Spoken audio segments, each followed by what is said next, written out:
Placing this small pump right here with this pump over here, which is going to go right up top of there, which is connected to this mini split that is over here at a Starbucks that we are remodeling, and I will show you the split. So what you do is you pull on here and it goes right up. Then you have this thing over here that you get to pull down, and then it will stay like this. Then we'll remove a bolt that goes right there. It'll open right up.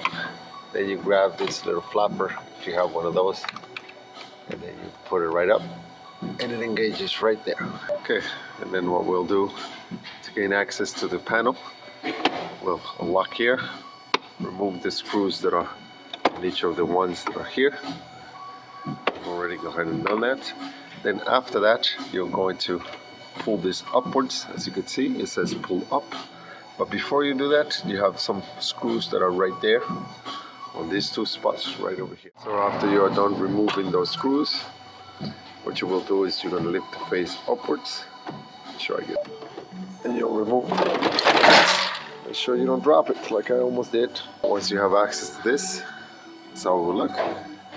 And then this is where we're going to put our reservoir, which we're going to replace that one right there.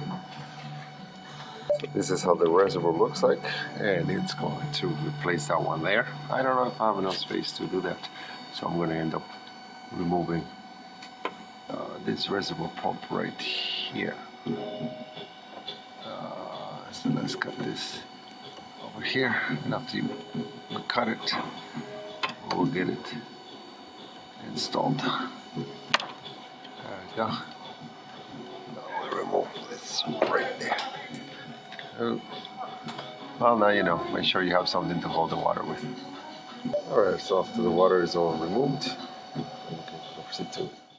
you put the one-way check valve. This flows upwards, okay? So it comes down from here and goes up that way, but it cannot come down. One-way check valve. Make sure you put it on the line where the water goes out. Pull some wire. It's a little overkill, the wire, but apparently on the pump itself, the wires are for the signal, as you can see, are just about a foot long. So I need this to connect to the power over here on this unit right there, and it's not long enough. So I pulled it, and now I'm going to run it right through back here so that it can come out right there.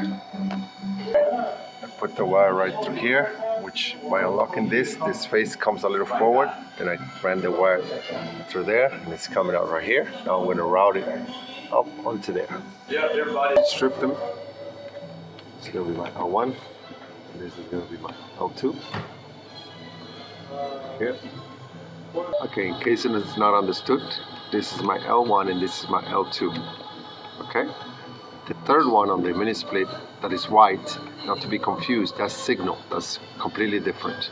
Make sure the power is off when you start doing this, because if not, you're gonna get shocked. Alright, so this is how it looks. Make sure you connect the ground nice and tight. After you have your pumped nice and stable, then go ahead and hook up your wires.